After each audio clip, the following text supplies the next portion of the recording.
전북 고창이 고향인 저는 농사가 많은 집에 7남매 중 맞이로 태어났습니다.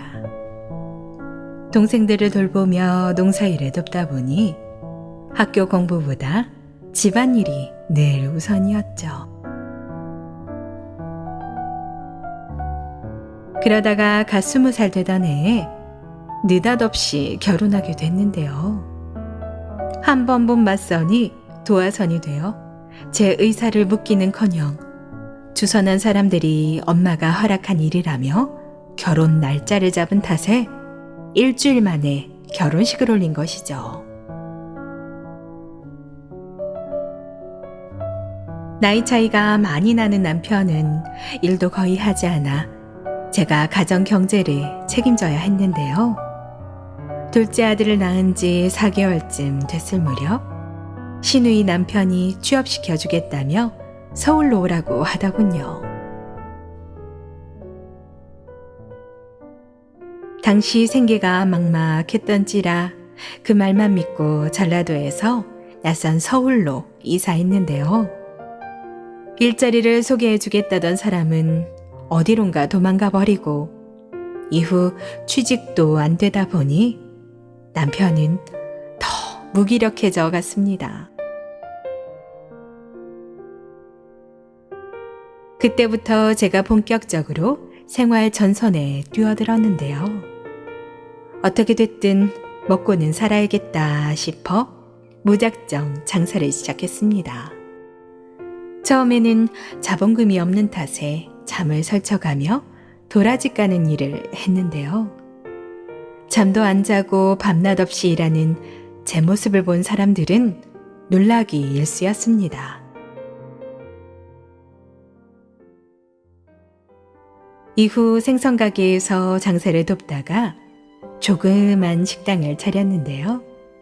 고향에 있을 때 밥 잘하기로 소문이 자자할 정도였던지라 식당 일은 자신만만했습니다. 악바리 같은 근성 덕분에 혼자 벌어서 친정 동생들 뒷바라지까지 했는데요. 아파트 임대 과정에서 큰 손해를 입으며 결국 식당 운영을 접고 말았습니다. 그러다가 다른 일을 다니면서 시작한 천주교 신앙. 천안으로 이사한 후에도 5, 6년 정도 더 성당에 나갔는데요.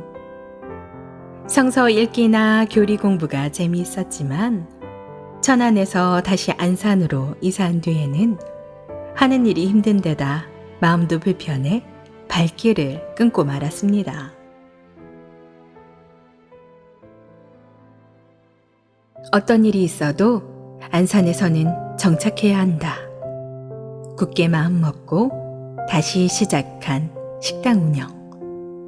힘들었지만 외국인 노동자도 많이 오며 가게가 잘 된 덕분에 15년이나 할 수 있었죠. 하루에 2시간 정도만 자고 일에 몰두해서였을까요? 어느 날 갑자기 병이 나고 말았는데요. 결국 점점 깊어져 한 2년 동안 걷는 것도 어려울 지경이 되어버렸습니다. 거기다 가게에 불이 나서 홀랑 다 타는 일이 생겼는데요. 화재로 피해를 본 식당 건물 위아래층까지 배상해야 했죠.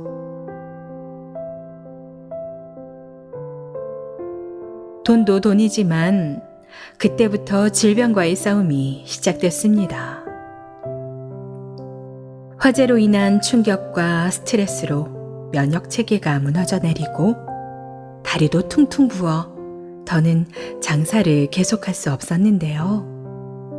그동안 벌어놓은 돈으로 병원에 다니며 좋은 약을 찾기 위해 백방으로 힘썼습니다.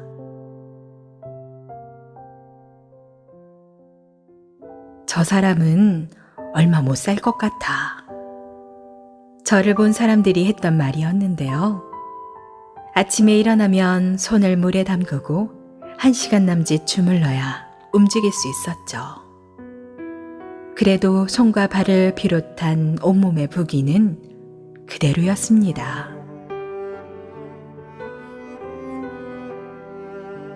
하지만 특별한 병명이 나오지 않았는데요.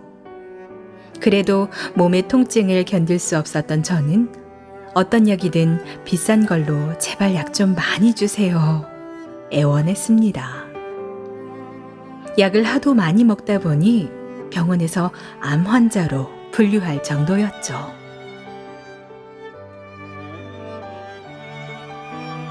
그랬던 저에게 따뜻한 빛이 비치기 시작했는데요. 천연약품을 찾다가 건강기능 회복 보조식품을 만나면서 점점 몸이 좋아진 것이죠. 지푸라기라도 잡는 심정으로 먹기 시작한 식품. 조상님 덕분인지 제 몸에 잘 맞았고 오랫동안 받았던 고통에서 해방될 수 있었습니다.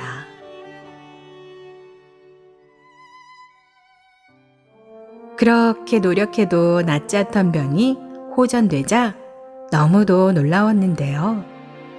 얼른 일을 하고 싶은 마음과 함께 사람들에게 많이 베풀고 살아야겠다는 생각이 들었습니다. 그리고 돈이 목적이 아니라 저와 같은 고통을 겪는 사람들에게 식품 소개를 하고 싶었습니다.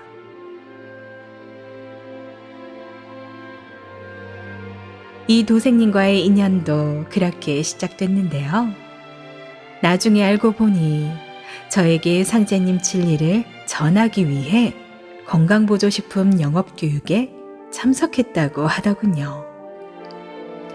이후 몇 차례 더 참석한 이 도생님은 사람들에게 신명 이야기며 조상님 관련 이야기를 자주 하더군요.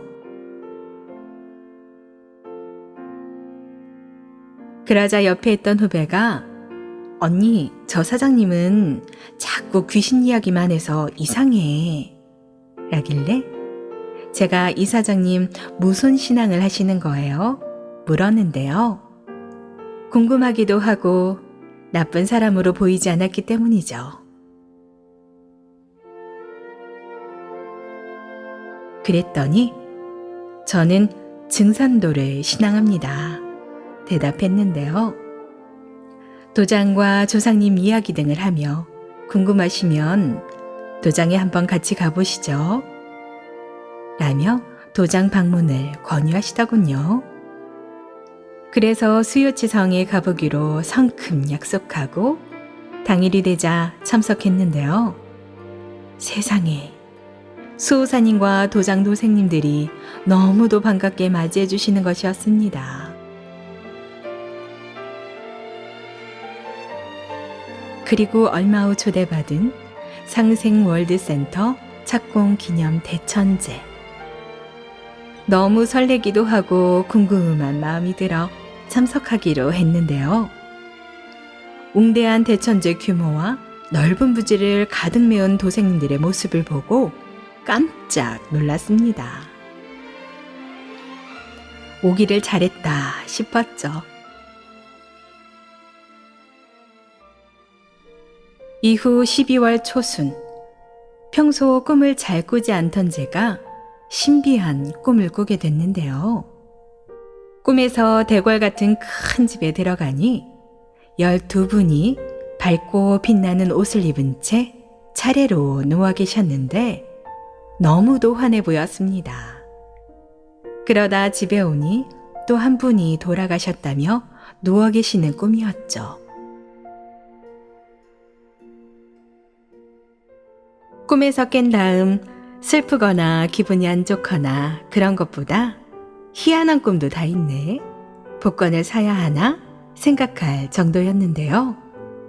나중에 입도 교육을 받다가 해답을 얻을 수 있었습니다. 꿈에서 뵌 분들은 나를 위해 애써주시고 상제님 태모님께 인도해 주신 조상님이 아닐까 싶었거든요. 이 도생님을 통해 상제님 진리를 만나고 도장에 나오는 요즘 사는 것이 최고로 행복하고 재미있고 그냥 좋기만 한데요. 새로운 인생을 살게 된 만큼 봉사도 많이 하고 베풀고 살려고 합니다.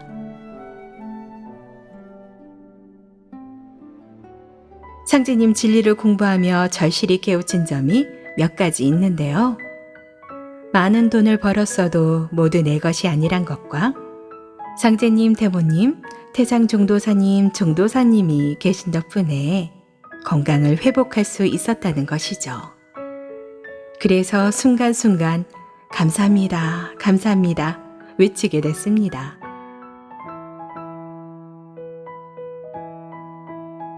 종도사님 말씀을 들으며 사람에게 조상님이 정말 중요한 것을 깨우칠 수 있었는데요. 그동안 제 몸의 중요성을 알지 못하고 살아온 일도 후회스럽기만 합니다. 이제라도 알았으니 열심히 수행해서 더욱 건강을 회복하고 지키려고 합니다. 앞으로 많은 사람에게 상제님 진리를 전하여 제가 얻은 행복감과 기쁨을 느낄 수 있도록 노력하겠습니다.